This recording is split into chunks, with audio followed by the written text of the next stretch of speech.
늦은 시간까지 고생 많으십니다.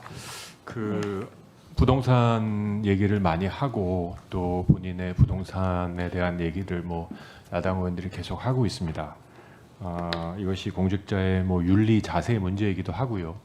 또 한편으로는 우리 대한민국에서 가장 어렵고 힘들고 또 국민들이 고통받는 분야가 부동산이기 때문이기도 하지요. 맞죠? 네, 부동산 굉장히 중요한 부분입니다. 예, 아마 대한민국에 살면서 보통의 사람들이 가장 힘든 게 부동산 문제와 아이 키우는 문제일 것 같습니다. 이 문제에 대해서 좀 제가 질문을 하도록 하겠습니다. 후보자님, 지금은 자산이 253억이고 자산 기준으로는 아마 0.1%가 97억이니까 0.01% 내외이시지 않을까 싶은데 평생 처음부터 이건 아니셨으니까 평생 살아오면서 전세 살아보신 적도 있으십니까? 네, 월세도 살아보고 전세도 살아봤습니다. 그 전세 산 이유가 무엇이었습니까? 그 당시에는 지역에 살 때 집이 없었으니까요. 그렇죠? 네. 있는 돈으로 할 수 있는 게 월세보단 전세가 나았죠. 월세도 있었고 전세도 있었고 했습니다. 예. 그러면 부동산을 20 몇 건 우리 강승규 간사님 등등의 설명에 의하면 거래해보고 보유해보고 하셨다는데 대출 받아서 사보신 적도 있습니까? 저는 집을 사기 시작한 것이 엠파스에서 그 회사를 SK에 인수한 이후에 생긴 자금으로 샀기 때문에 대출 받아본 경험은 없습니다. 한 번도 대출 안 받고 20 몇 건의 거래를 다 현금으로 하셨습니까? 20 몇 건은 아닙니다. 왜냐하면 아버지 그러니까 전세 들어갈 때, 지분 원세 들어갈 때 등등도 다 보증금도 다 현금으로 하셨습니까? 네, 저는 대단하십니다. 월급 받아서 모은 돈으로 계속 정말 부럽습니다. 받았습니다. 네. 평생을 부럽지 않으십니까? 저는 국회의원이어도 대출 받으러 은행 가면 좁니다. 우리 세비로 얼마까지 나올지. 자, 이재명 정부 부동산 정책 어떻게 생각하냐 했더니 적극 지지한다고 문서로 답변하셨습니다. 저는 지지하기가 어려운 야당 의원입니다. 그 이유를 아마 짐작하실 수도 있겠지만 첫 번째 그 슬라이드 한번 보시면서 얘기하시죠. 정권별 1년 동안의 아파트 매매가 상승률입니다. 윗정부, 전정부 보면 볼 것도 없이 이재명 정부에서 1년 동안 서울에서 14.7%가 올랐고 전국에서 3.3% 올라갔습니다. 4년 이 속도로 올라가면 복리하면요 70%입니다. 5년이면 한 80 몇 % 되겠죠. 앞으로 10억짜리가 17억 되고요. 20억짜리가 34억 됩니다. 이 정상이 아니죠. 의원님 그거는 앞으로의 가정이시니까요. 그러니까요. 이 1년간 이렇게 올라간 게 좋은 건 아니죠.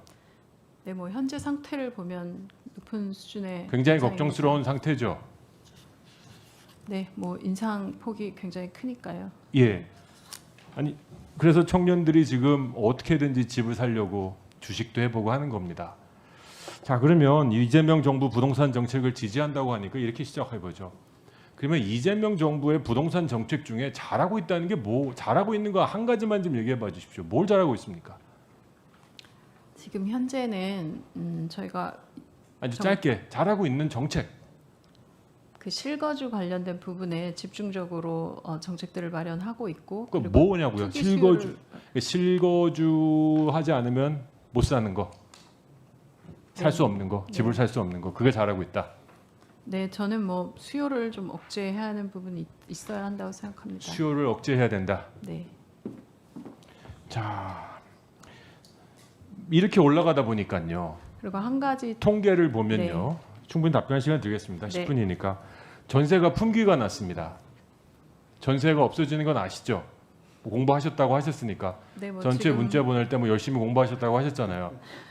전세가 없어졌습니다. 그 후보님께서 젊은 시절 월세 살고 전세 살면서 돈 모아서 자가까지 간 그 주거 사다리에 아주 중요한 그리고 독특한 그리고 도움이 되는 전세 제도가 지금 거의 말라가고 있습니다. 전 이거 절대 좋은 정책이라고 생각되지가 않아요. 두 번째는 대출입니다. 대출을 규제합니다. 제가 놀란 게 후보님이 평생 부동산 살 때 한 번도 대출 받아본 적이 없어서 현금으로 다 따박따박 내셨다니까 부러워서 할 말은 없지만 대한민국 모든 국민이 그런 건 아니잖아요. 그렇죠? 네. 대출 받아서 집 사는 게 죄입니까? 아니 뭐 대출 받아서 집 사는 게 죄라고 이야기하고 있는 사람은 없지 않습니까? 그렇죠. 네. 그런데 지금 이 정부 들어와서 민간에 계셨으니까요. 대출이란 것도 금융 상품이고 어떻게 보면 민간에서 저 조정훈에게 후보자 한성숙에게 얼마 이자율로 빌려줄지는 금융기관이 결정하는 겁니다. 본인이 갖고 있는 담보력, 지불 능력 이거를 판단해서 그게 신용평가고 심사평가 아니겠습니까? 이게 은행 경쟁력의 핵심 중에 핵심인 겁니다. 근데 세상에 어떤 나라가 은행에게 이 사람은 얼마까지만 빌려줘라, 저 사람은 얼마까지만 빌려줘라 라는 규제를 할 수 있습니까? 그러면 반대로 얘기하면 정부가 원하고 정책적으로 도움이 된다면 은행에서 대출하면 안 되는 사람이 와도 정부가 강제해서 더 대출해줘라. 저한테는 3억만 해줄 수 있는데 뭐 특정 지역에 집 산다고 뭐 한다고 4억씩 해줘라. 뭐 이래도 된다는 논리도 됩니다. 총리님, 부총리 후보님, 앞으로 우리가 부동산 정책을 운영해 나갈 때 이런 시장의 원칙을 이렇게까지 강제적으로 거칠게 조율하는 건 멈추셔야 된다고 봅니다. 아까 후보님께서 다른 의원들과 관련된 얘기를 아주 길게 그리고 전문적으로 나누시는 거 저 인상 깊게 들었습니다만 지금 중기부 장관 시즌 2 하려고 오신 거 아니잖아요. 전 지금 청문회를 들어보면 이분이 오히려 중기부 장관 계속 하셨으면 좀 잘할 수도 있었겠다. 근데 총리가 되시면 부동산 관련 정책회의 하셔야 되죠. 소신이 있으셔야 될 겁니다. 국토부 장관 얘기만 다 들으면 안 될 겁니다. 재경부 장관의 세제, 이 교육과도 엄청나게 영향을 미치거든요.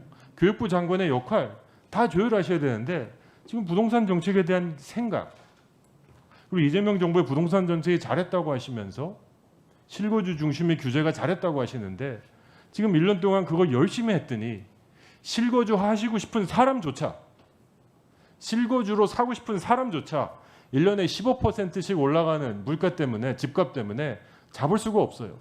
우리 젊은이들은 알고 있어요. 내가 살고 싶은 저 집은 이 평생 오늘이 제일 싼 거예요. 오늘이 제일 싸니까 조금이라도 대출 받아서, 은행에 받을 수 있는 대출 받아서 이 집 사고 싶은 거예요. 다 후보님처럼 고액 연봉을 받는 청년들이 아니잖아요. 근데 왜 대출 못 받게 하는 겁니까? 이런 말도 안 되는 정책을 펴면서 청년들에게 표를 얻겠다는 정권도 이해가 안 가고, 이런 부동산 정책이 좋은 부동산 정책이라고 얘기하는 후보도 청년들의 마음에 정말 안 들 거라고 생각해요. 부동산 정책에 그 이재명 정부의 부동산 정책, 그러면 앞으로 4년 동안 어떻게 관리할지 간단히 한번 얘기해 봐 주시죠. 임기가 얼마나 되실지 모르지만 만약에 인준을 받으신다면. 네, 일단 제가 좋은 방향이라고 아까 좋은 정책이라고 말씀드린 건 좋은 방향이라는 말씀 드렸던 거고요. 실거주 이게 좋은 방향이에요?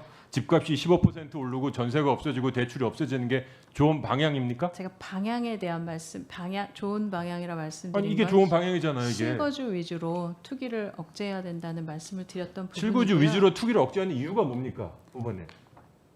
실거주 이유로 투기, 지금 의원님 말씀 주신 것처럼 집값을 안정화하는 거잖아요. 네, 그렇습니다. 그리고 사고 싶은 사람이 사게 해주는 거잖아요. 네. 다 실패하고 있잖아요.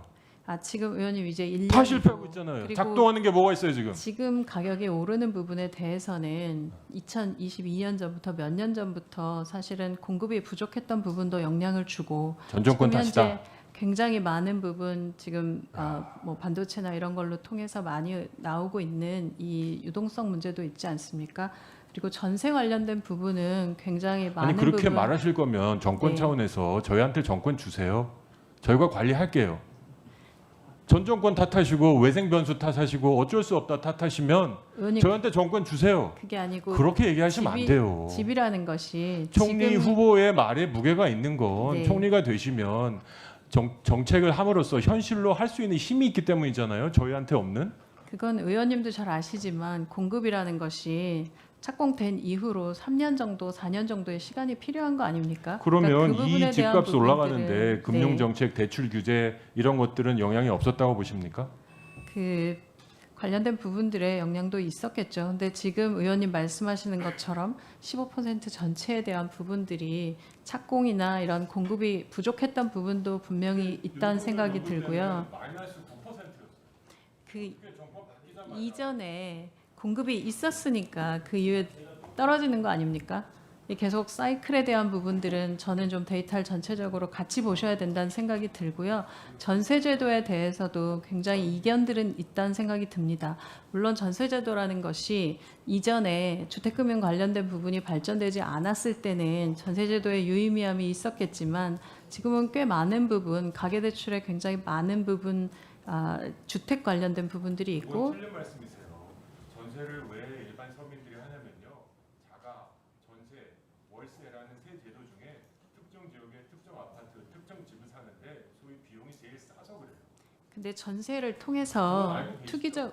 투기적인 부분들도 굉장히 주거 비용이 그 전세를 선호하는 거예요. 많이 나오기도 하고 또 빌라 관련돼서 전세 대출에 있어서 청년들이 꽤 많은 부분 문제도 있지 않았습니까? 그러니까 전세를 없애시겠다. 제가 이거는 정부가 어떻게 전세 제도를 없애고 물리적으로 할 수 있겠습니까?